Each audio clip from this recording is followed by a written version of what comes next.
The Holy Bible, New King James Version, Joshua 10. Now it came to pass when Adonizedek king of Jerusalem heard how Joshua had taken Ai and had utterly destroyed it as he had done to Jericho and its king, so he had done to Ai and its king, and how the inhabitants of Gibeon had made peace with Israel and were among them, that they feared greatly, because Gibeon was a great city, like one of the royal cities, and because it was greater than Ai, and all its men were mighty. Therefore Adonizedek king of Jerusalem sent to Aham king of Hebron, Piram king of Jarmuth, Japhia king of Lachish, and Eber king of Eglon, saying, Come up to me and help me, that we may attack Gibeon, for it has made peace with Joshua and with the children of Israel. Therefore the 5 kings of the Amorites, the king of Jerusalem, the king of Hebron, the king of Jarmuth, the king of Lachish, and the king of Eglon, gathered together and went up, they and all their armies, and camped before Gibeon and made war against it. And the men of Gibeon sent to Joshua at the camp at Gilgal, saying, Do not forsake your servants, come up to us quickly, save us and help us. For all the kings of the Amorites who dwell in the mountains have gathered together against us. So Joshua ascended from Gilgal, he and all the people of war with him, and all the mighty men of valor. And the Lord said to Joshua, Do not fear them, for I have delivered them into your hand, not a man of them shall stand before you. Joshua therefore came upon them suddenly, having marched all night from Gilgal. So the Lord routed them before Israel, killed them with a great slaughter at Gibeon, chased them along the road that goes to Beth-horon, and struck them down as far as Ozgah and Makkedah. And it happened, as they fled before Israel and were on the descent of Beth-horon, that the Lord cast down large hailstones from heaven on them as far as Ozgah, and they died. There were more who died from the hailstones than the children of Israel killed with the sword. Then Joshua spoke to the Lord in the day when the Lord delivered up the Amorites before the children of Israel, and he said in the sight of Israel, Sun, stand still over Gibeon, and moon, in the valley of Ajalon. So the sun stood still, and the moon stopped, till the people had revenge upon their enemies. Is this not written in the book of Jasher? So the sun stood still in the midst of heaven, and did not hasten to go down for about a whole day. And there has been no day like that, before it or after it, that the Lord heeded the voice of a man, for the Lord fought for Israel. Then Joshua returned, and all Israel with him, to the camp at Gilgal. But these 5 kings had fled and hidden themselves in a cave at Makkedah. And it was told Joshua, saying, The 5 kings have been found hidden in the cave at Makkedah.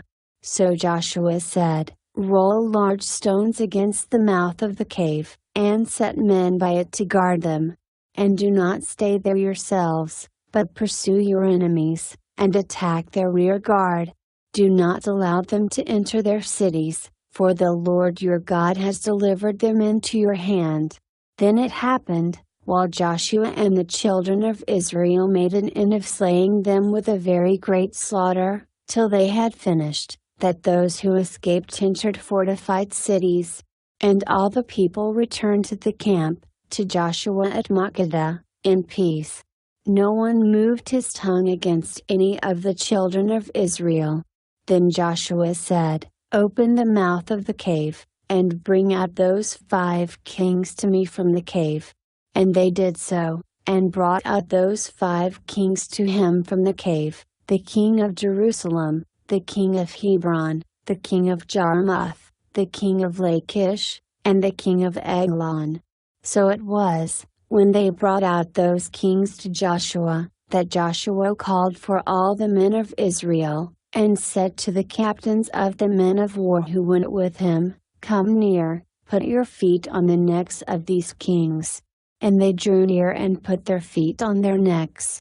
Then Joshua said to them, "Do not be afraid, nor be dismayed, be strong and of good courage, for thus the Lord will do to all your enemies against whom you fight." And afterward Joshua struck them and killed them, and hanged them on 5 trees, and they were hanging on the trees until evening. So it was at the time of the going down of the sun that Joshua commanded, and they took them down from the trees, cast them into the cave where they had been hidden, and laid large stones against the cave's mouth, which remain until this very day. On that day Joshua took Makkedah, and struck it and its king with the edge of the sword. He utterly destroyed them, all the people who were in it. He let none remain. He also did to the king of Makkedah as he had done to the king of Jericho. Then Joshua passed from Makkedah, and all Israel with him, to Libnah, and they fought against Libnah. And the Lord also delivered it and its king into the hand of Israel. He struck it and all the people who were in it with the edge of the sword. He let none remain in it, but did to its king as he had done to the king of Jericho. Then Joshua passed from Libnah, and all Israel with him, to Lachish, and they encamped against it and fought against it. And the Lord delivered Lachish into the hand of Israel, who took it on the 2nd day, and struck it and all the people who were in it with the edge of the sword, according to all that he had done to Libnah. Then Ram king of Gezer came up to help Lachish, and Joshua struck him and his people, until he left him none remaining. From Lachish Joshua passed to Eglon, and all Israel with him, and they encamped against it and fought against it. They took it on that day and struck it with the edge of the sword, all the people who were in it he utterly destroyed that day, according to all that he had done to Lachish. So Joshua went up from Eglon, and all Israel with him, to Hebron, and they fought against it.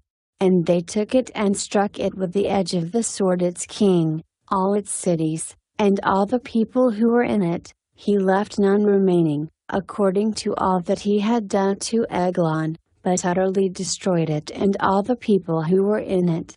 Then Joshua returned, and all Israel with him, to Debir, and they fought against it. And he took it and its king and all its cities. They struck them with the edge of the sword and utterly destroyed all the people who were in it. He left none remaining, as he had done to Hebron, so he did to Debir and its king, as he had done also to Libnah and its king. So Joshua conquered all the land, the mountain country and the south and the lowland and the wilderness slopes, and all their kings. He left none remaining, but utterly destroyed all that breathed, as the Lord God of Israel had commanded. And Joshua conquered them from Kadesh Barnea as far as Gaza, and all the country of Goshen, even as far as Gibeon. All these kings and their land Joshua took at one time, because the Lord God of Israel fought for Israel. Then Joshua returned, and all Israel with him, to the camp at Gilgal.